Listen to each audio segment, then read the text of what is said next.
Hi, I am going to show you today how I did these craft blocks using just extra wood that we had around. I really like saving scrap wood, much to my husband's frustration because I'm always picking wood up everywhere and saying, oh, we could make something out of this.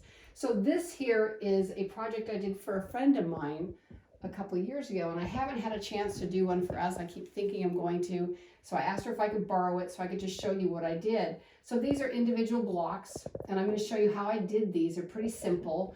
Most of these, and I wrote down the sizes so you would know, most of these are made from 2x4 or 3x4. I know it's an odd size, but when I measured it, that's what it was. So first of all, you just take raw wood, and my husband went ahead and kept these for me. It starts out with something like this, and these are raw, and in order for this to work, you want to sand them down nice and smooth. You don't have to do the back, and you don't have to do the sides, but you want to do the top and the bottom and the front side. Pick whichever side is going to be best. Now, I used a palm sander to do these, which is a little tricky unless you have something like a clamp you can put them in to hold them.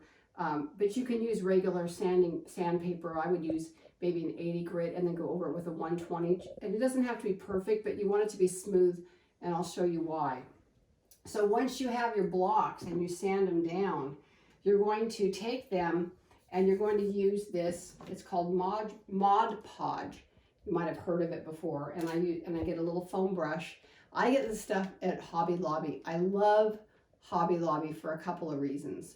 One, I can usually find everything I need there. And two, if it's not on sale this week, it'll be on sale next week. So I never buy full price. I always find them on sale and pick up what I need. So Mod Podge is there. Foam brushes, I think I just got these at Lowe's. Probably get them at Walmart. They're very cheap. And after you have this sanded, the reason you want it sanded is because you want that Mod Podge and your paper to connect really well. So you sand it down, and I bought this paper. You might have guessed I bought it at Hobby Lobby. And it's just a package of Christmas paper.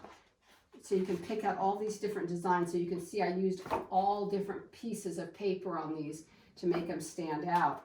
And you can cut them with a good old-fashioned paper cutter, which is what I have here.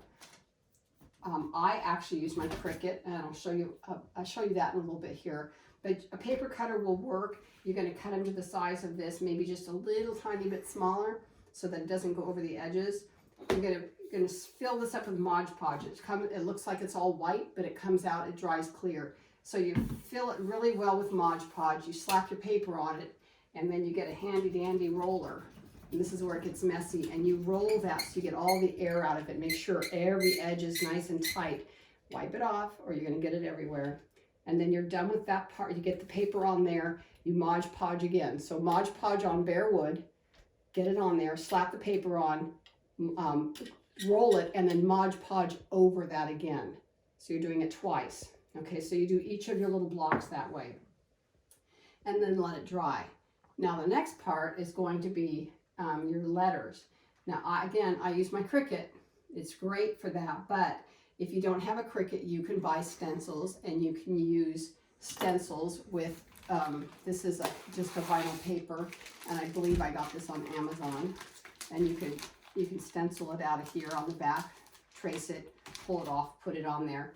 And again, you get the letters where you want them after this is all dry, and then you Mod Podge one more time just to get those letters on there. The only other thing I'm doing with these is I'm adding some embellishments, and I've collected these over the years. You can even use old buttons, whatever. So I have little flowers.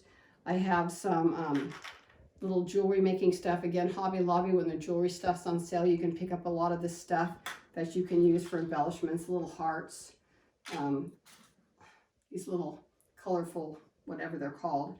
And those work really well. And then I use hot glue, a glue gun, to put it on.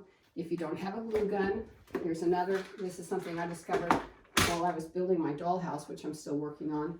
This will hold anything, and it's strong. It's just tacky glue. You can get this at Hobby Lobby. You can get it really cheap on Amazon, really cheap. So and then you let it all dry, and there you go. Now, one other thing I've done with this for gifts is something like this. And these I made out of 2x6. This one says Hope. see, let me get all my stuff out of the way. It makes a nice gift. Faith, hope. You put somebody's name, kids' names. We did these with our little grandkids, and we made their names out of the blocks, and they're just beautiful. And again, I got paper at Hobby Lobby, and you look at this and you're going, oh, $20 for that paper. On sale, it's not $20 because I think that Paper Studio often is on 40% off, so you can get that, and it lasts forever. So that's what I did with those. And again, little embellishments. You do the exact same thing. You just cut it to that size, you put it all together, and there you have it.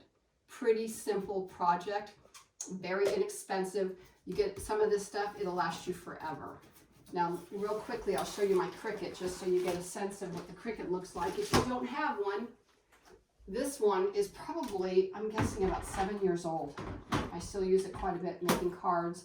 You can do a lot with a Cricut. I will be showing later this week, I'm going to show you how to make an ornament using the Cricut. If you have a Cricut already, you probably won't care. If you don't have a Cricut, it's kind of cool.